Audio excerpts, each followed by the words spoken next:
오늘은 우리 3월 둘째 주 주일이면서 우리 사순절 우리 셋째 주 주일입니다. 이 한 공간에서 한 자리에서 우리가 함께 예배 드릴 수 있다고 하는 것은 보통 축복이 아닙니다. 우리 옆에 있는 분들하고 인사 나눕니다. 함께 예배 드림이 기쁨입니다. 우리 계속 함께 예배 드립시다. 네, 아멘. 이스라엘 백성들은 아주 지긋지긋한 애굽에서의 430년 노예 생활에서 이제 벗어났습니다. 그것을 출애굽이라고 그렇게 말합니다. 하나님께서 모세를 통해서 이스라엘 백성들을 애굽에서 이끌어내신 사건, 출애굽 사건입니다. 출애굽을 한 이 이스라엘 백성들의 자유, 기쁨, 해방, 이 감격, 이게 얼마 가지 않아서 첫 위기를 만나게 되는데, 그게 바로 앞에 홍해를 만나게 됩니다. 하나님의 놀라운 역사로 홍해를 육지같이 건너게 되고 이제 본격적으로 광야의 길에 들어섰습니다. 그러나 이 광야의 여정 가운데 여러 번의 위기를 만나게 됩니다. 마라에서의 쓴물 문제가 생기죠. 하나님이 거기 단물을 주십니다. 일용할 양식이 문제가 됐습니다. 한 번도 애굽에서 생각해보지 않았던 일인데 광야에 들어오고 나서부터는 이 일용할 양식에 문제가 생깁니다. 만나와 메추라기를 주셨습니다. 르비딤에서의 마실 물 부족 문제가 생깁니다. 반석에서 물을 이제 내주십니다. 또 르비딤에서 아말렉 족속과의 싸움을 이제 하게 되는데 여호와 니시 승리의 깃발을 흔들게 하십니다. 출애굽기 14장부터 오늘 읽은 17장까지 매 장마다 위기의 연속입니다. 오늘 우리가 읽은 이 말씀은 르비딤에서 일어난 일입니다. 하나님의 명령대로 이제 신광야를 출발해서 르비딤에 도착을 하고 거기에서 이제 장막을 쳤습니다. 그런데 그곳에 와서 보니까 장막을 치고 나서 보니까 마실 물이 없었습니다. 그때 백성들이 모세와 다툽니다. 모세를 괴롭힙니다. 비난하면서 꾸짖으면서 정죄하면서 물을 달라고 요구합니다. 우리에게 물을 주어 마시게 하라. 이 모세는 백성들의 이 비난이 사실은 하나님을 향한 것임을 이야기를 합니다. 너희가 어찌하여 나와 다투느냐? 너희가 어찌하여 여호와를 시험하느냐? 백성들은 더해지는 갈증을 참지 못하고 격분해서 모세에게 이제 모진 비난을 퍼붓게 됩니다. 당신이 어찌하여 우리를 애굽에서 인도해 내서 우리와 우리 자녀와 우리 가축이 목말라 죽게 하느냐? 그때 모세는 하나님께 부르짖습니다. 내가 이 백성에게 어떻게 하리까? 그들이 조금 있으면 내게 돌을 던지겠나이다. 하나님은 모세에게 말씀하시기를 백성 앞을 지나가서 이스라엘 장로들을 데리고 나일 강을 치던 네 지팡이를 손에 잡고 가라. 내가 호렙산에 있는 그 반석 위 거기서 네 앞에 서리니 너는 그 반석을 치라. 그곳에서 물이 나오리니 백성이 마시리라. 모세는 하나님께서 하신 말씀 그대로 행합니다. 그래서 그곳 이름을 마사, 시험이라는 뜻입니다. 테스팅, 마사라고 부르기도 하고, 그리고 무리바, 다툼이라고 하는 뜻입니다. 무리바라고도 불렀습니다. 한참 유행했던 성격 유형 검사가 있습니다. MBTI죠. 마이어스 브릭스 유형 지표라고 하는 이 성격 유형 검사입니다. 마이스에서 M, 브릭스에서 B, 타입 T, 인디케이터에서 I, 그 단어를 첫 글자만 따서 MBTI 이렇게 부르는 겁니다. 브릭스와 마이어스, 이 두 사람이 칼 융의 분석 심리학을 모델로 해서 1944년에 개발한 자기 보고형 성격 유형 검사. 그 사람의 성격을 16가지 유형으로 나누어서 설명을 합니다. 이 지표는 본래 2차 세계대전 발발 이후에 징병제로 인해서 발생한 인력 부족 및 총력전으로 인한 군수 공업의 수요 증가로 인해서 남자 노동자가 지배적이었던 이 산업계에 여성들이 이제 진출하게 되자 이들이 자신의 성격 유형을 구별해서 각자 적합한 직무를 찾도록 하기 위한 목적으로 이 MBTI 이것이 개발이 되었습니다. 사람은 열이면 열, 백이면 백, 다 성격이 다릅니다. 같은 성격을 가진 사람은 한 사람도 없습니다. 쌍둥이조차도 다릅니다.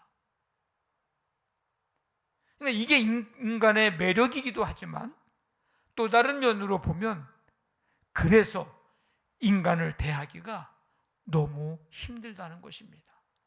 왜? 똑같은 사람이 하나도 없기 때문이죠.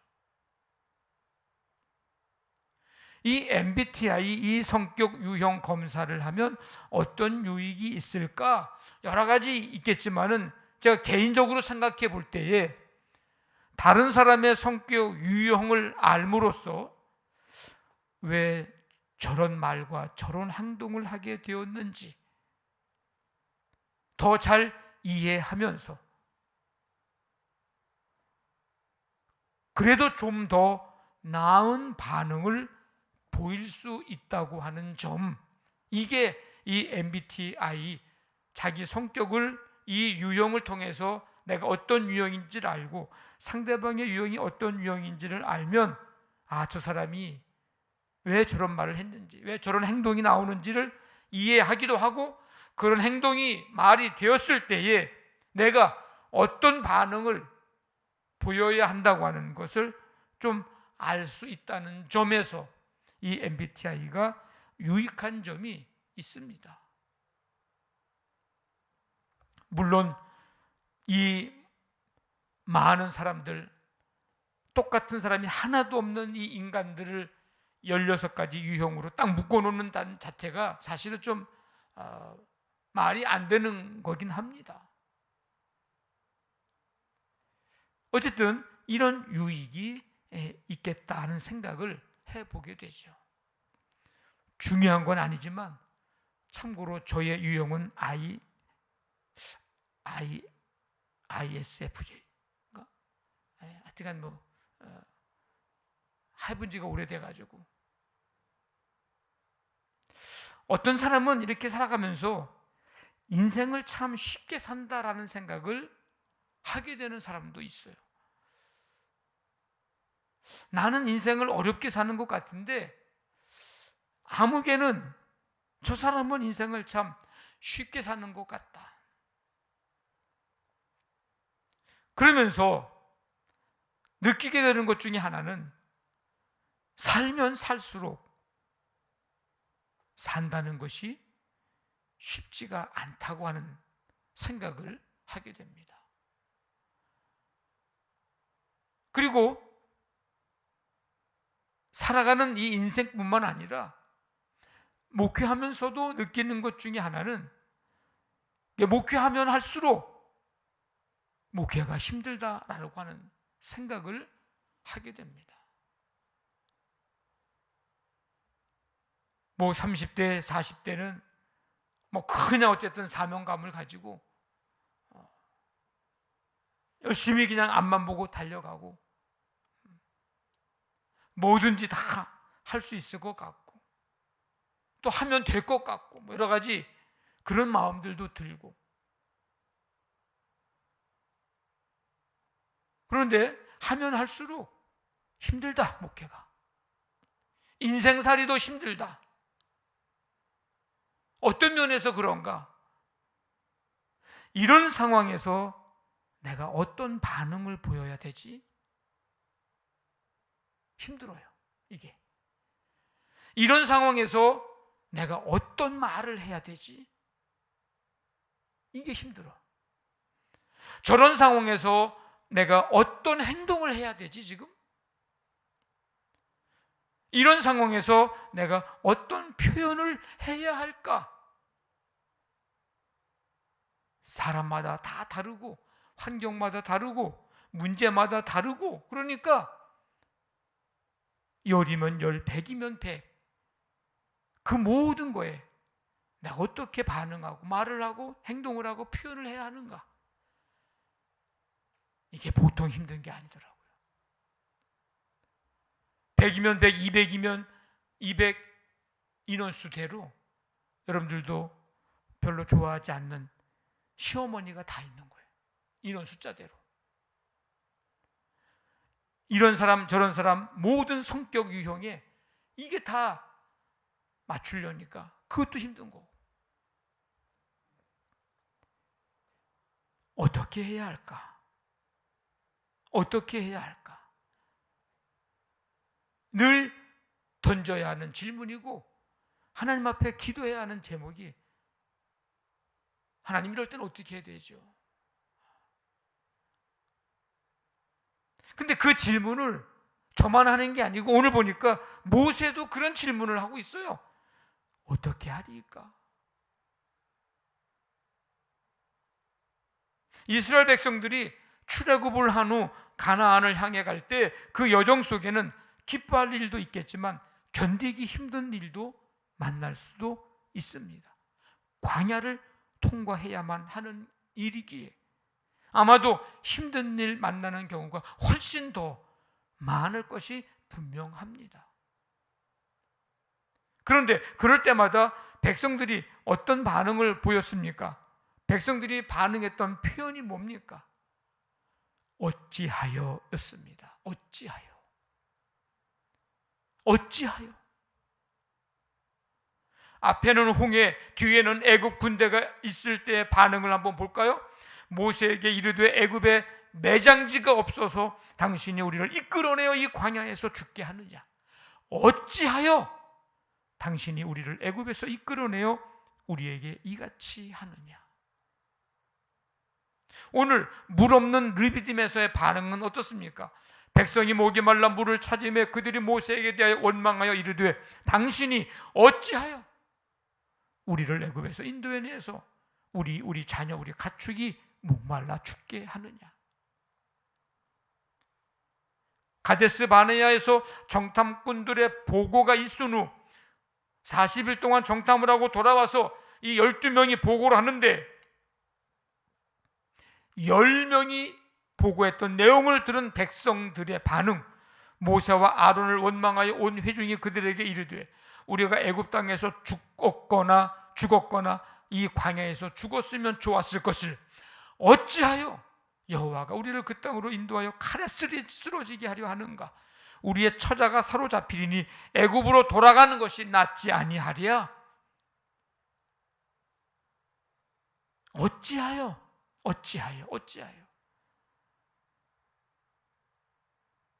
이 어찌하여라고 하는 이 백성들의 이 반응은 하나님을 신뢰하지 않는 믿음, 하나님을 신뢰하지 않는 믿음 없는 자에게서 나오는 불신앙적인 반응입니다.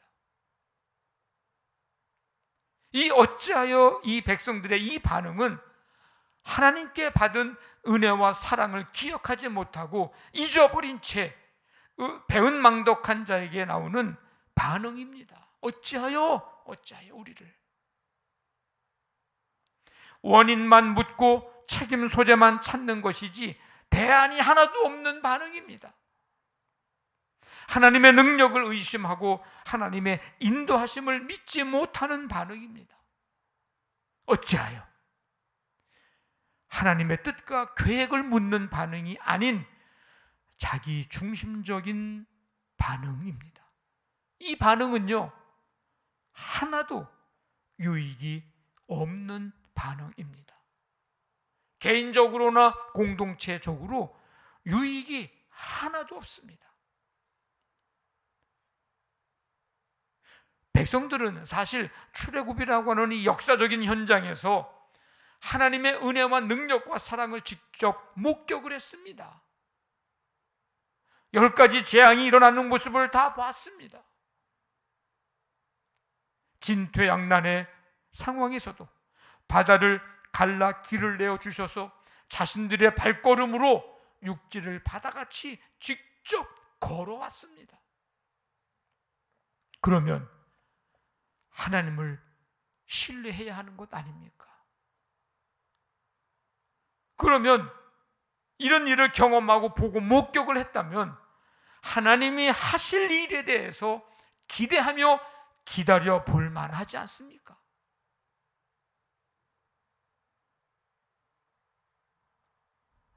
하나님의 능력과 은혜와 사랑을 경험했다고 한다면 원망하는 다른 사람들을 위로하고 격려하고 다독여 가야 하는 것 아닙니까? 오히려 자신들의 지도자인 모세에게 용기를 주어야 되지 않습니까? 앞으로 40년, 35년 이상 이제 더 가야 하는 이 광야의 여정인데 우리를 잘 인도해 가도록 모세에게, 지도자에게 용기를 줘야 되는 거 아닙니까? 그런데 백성들의 반응은 뭐였다고요? 어찌하여? 라는 반응이었습니다. 여러분, 우리가 이 세상 살아갈 때에 물 없는 르비딤만 만나는 게 아닙니다. 다양한 문제와 고난과 위기의 상황을 만납니다. 우리도 여지없이 그와 같은 일과 상황을 겪게 될 것입니다. 그럴 때에 오늘 이 백성들과 똑같이 어찌하여의 반응을 나타내지 않아야 합니다. 그런 반응을 보이지 말아야 합니다. 마치 한 번도 하나님의 은혜와 사랑을 받지 못한 사람처럼 그렇게 어찌하여 이 반응을 우리는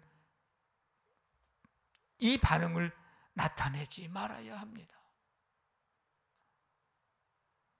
자기 중심적인 생각과 입장만을 나타내는 이 반응 어찌하여는 하지 말아야 합니다. 그러면 우리의 반응은 어떤 것이어야 할까? 우리의 반응은 이것이어야 합니다. 어떻게 하리이까? 어찌하여가 아니고 어떻게 하리이까? 이것은 기도입니다. 괴로운 심정으로 드리는 기도예요. 이것은 부르짖음입니다. 큰 고통 가운데 안타까운 심정으로 울부짖는 부르짖음입니다. 어떻게 하리이까? 문제 앞에서, 고난 앞에서, 위기 앞에서 우리가 보여야 할 반응은 원망, 불평, 불신의 어찌하여가 아니라 어떻게 해야 합니까? 하나님 앞에 나아감이고, 이 어떻게 하리까는 하나님 앞에 나아감이고, 하나님께 엎드림이고, 하나님께 무릎 꿇음이고, 하나님의 뜻이 어디 있는지에 대한 물음입니다. 우리는 이 반응을 보여야 합니다. 이 반응을 하면서 살아가야 합니다. 여러분의 앞으로의 남은 인생 속에 어떤 상황 속에서도 어찌하여의 반응이 아닌 어떻게 하리까, 이 반응의 삶이기를 간절히 바랍니다. 여러분, 모두가 다 힘든 세상을 살아갑니다. 아까 말씀드린 대로 살아가면 살아갈수록 삶이라는 게 참 쉽지가 않아요. 인생의 발걸음이 한 걸음 한 걸음 걷기 힘들고 내딛기 힘든 걸음입니다. 그런데 하나님을 향한 우리의 반응이 어찌하여의 반응이라면 서로가 서로를 더 낙심하게 하고 더 불신하도록 만들고 모두가 다 죽게 만드는 것입니다. 사람을 더 포악하게 만들고 더 거칠게 만듭니다. 지금 모세는 어떤 위협까지 받고 있다고 얘기했어요? 조금 있으면 이 다투던 이 사람들이 나한테 돌을 던질 거라고. 어찌하여 이게 반응이 계속되면요, 많은 사람들이요 더 포악해져요, 더 거칠어져요, 더 사나워져요. 그러면 어떻게 되는 겁니까? 다 같이 죽는 거예요. 이 반응은 같이 죽는 겁니다. 그러나 하나님을 향한 우리의 반응이 어떻게 하리까? 엎드림, 무릎 꿇음, 하나님의 뜻과 계획이 어디 있는지에 대한 물음, 이 반응이라면 하나님께서 없던 길도 만들어 앞길을 열어주실 것이고, 홍해를 열어주셨듯이 바위에서 물을 내어주시고 어두움 가운데서도 빛을 보게 하시고 닫혔던 문도 열어주실 것이고 포기와 절망과 낙심 가운데서도 소망을 갖게 하실 것입니다. 우리를 더 낮아지게 하고 더 겸손해지게 만들어요. 이 반응은, 그래서 이 반응은 다 같이 살게 하는 반응입니다. 우리 다 같이 사는 거예요. 여러분, 어찌하여 이 반응으로 우리 다 같이 죽으시겠습니까? 어떻게 하리까 이 반응으로 우리 다 같이 사시겠습니까? 여러분, 어떻게 해야 돼요? 어떻게 해야 돼? 같이 사셔야죠. 에? 같이 사셔야죠. 여러분, 한 사람이 어찌하여 이거 하고 있다가는 나도 죽고 우리 함께 하고 있는 모든 사람들 다 같이 죽는 거예요. 그러나 우리가 하나님 어떻게 하리까? 이 반응으로 나가면 나도 살고 우리 모두가 다 살게 되는 거예요. 하나님이 살게 해 주실 것입니다. 물에 빠져 죽게 하는 게 아니에요. 물이 없어서 목말라 죽게 하는 게 아니에요. 어두운 가운데서 죽게 하는 게 아니에요.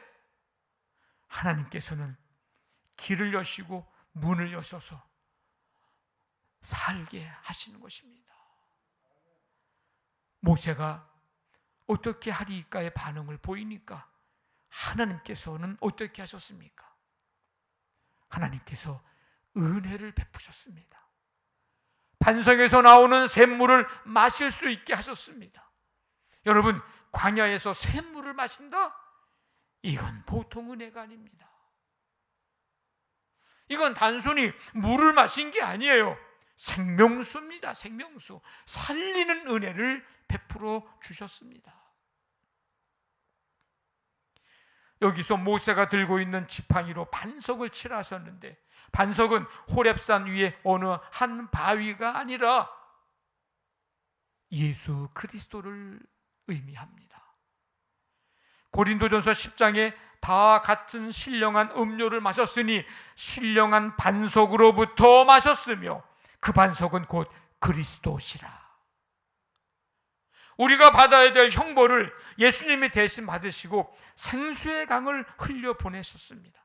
우리 대신 멸시받으시고 버림받으시고 고난당하셨습니다. 우리 대신 죽으셨습니다. 그 은혜로 우리가 생수의 강을 마시고 영원히 목마르지 않게 되었습니다. 내가 주는 물은 영원히 목마르지 아니하리라. 성도 여러분, 우리가 광야같이 살아가기 힘든 세상에서 살 것이냐 죽을 것이냐는 원망과 불평과 불신에 어찌하여로 반응하며 살 것이냐, 엎드림으로 무릎 꿇음으로 하나님의 뜻을 묻는 물음으로 어떻게 하리까 반응하며 살 것이냐에 달려 있습니다. 우리가 지금 사순절 절기를 보내고 있습니다. 한 번 더 주님 앞에 나아가십시오. 한 번 더 주님 앞에 엎드리십시오. 어떻게 하리까 주님? 한 번 더 주님 앞에 무릎 꿇으십시오. 하나님의 뜻이 어디에 있습니까? 한 번 더 주님의 뜻을 물으십시오. 우리를 통해서, 나를 통해서, 우리 교회를 통해서 이루시고자 하신 하나님의 뜻이 무엇입니까? 지금 이 상황 속에서, 이 문제 속에서, 이 위기 속에서 어떻게 하리까? 이 기도가, 이 부르짖음이, 이 엎드림이, 이 무릎 꿇음이, 이 하나님의 뜻을 물음이 우리가 사는 길입니다. 우리 모두 어떻게 하리까? 이 물음을 통해서 다시금 우리가 날마다 새롭게 하나님의 역사하심을 경험하면서 살게 되는 은혜가 임하시기를 주님의 이름으로 간절히 축원합니다. 아멘.